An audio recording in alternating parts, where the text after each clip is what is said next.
नमस्कार मित्रांनो, आज आपण पाहणार आहोत शेळी पालन. आता दूध व्यवसायाकडली लोक वळून मित्रांनो शेळी पालनाकडे लक्ष द्यायला लागलेली इथं. तर विषय असा झाला आहे, दूध व्यवसायामध्ये कष्ट हे खूप प्रमाणात करावं लागतं आणि शेळी पालनामध्ये कष्ट कमी, क्षेत्र कमी गुंतवावं लागतं आणि उत्पन्न पण बऱ्यापैकी चांगल्या प्रमाणात मिळतं. तर आपण आता शेळी पालनाकडे वळालो म्हणल्यावर सगळ्यात पहिल्यांदा आपण बघणार आहे शेळीची निवड ही कशा प्रकारे करायची. तर मित्रांनो, सगळ्यात पहिले आपण शेळीची निवड आहे ना ही काळ्या रंगाची करावी, कारण मार्केटमध्ये तिला मागणी जास्त प्रमाणात आहे मित्रांनो. आणि मागणी जास्त असल्यामुळे तिची किंमत पण जास्त होती. त्याच्यानंतर मित्रांनो, शेळी ही गाभण 150 दिवसांची असते, म्हणजे थोडक्यात तिचा जो गाभण काळ आहे हा 150 दिवसांचा असतो मित्रांनो. त्याच्यानंतर 150 दिवस म्हणजे 5 महिन्याचा गाभण काळ असतो शेळीचा.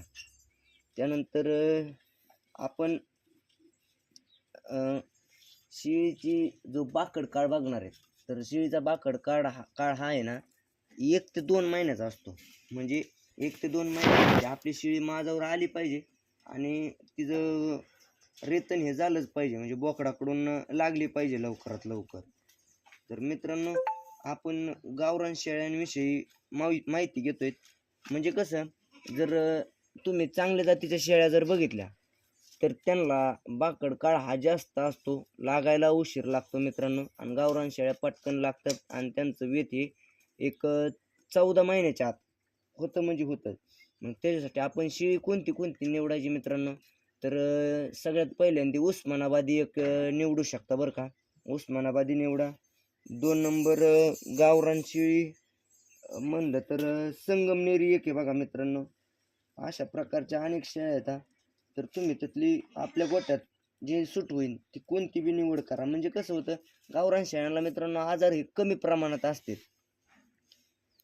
तर त्याच्यामुळे ना गावरान शेळ्यांना आजार हे कमी प्रमाणात असल्यामुळं आपल्या इथं हा गोटा फायदेशीर ठरतो आणि कमी खर्चात आपल्याला आहे ना जास्त उत्पन्न मिळतं.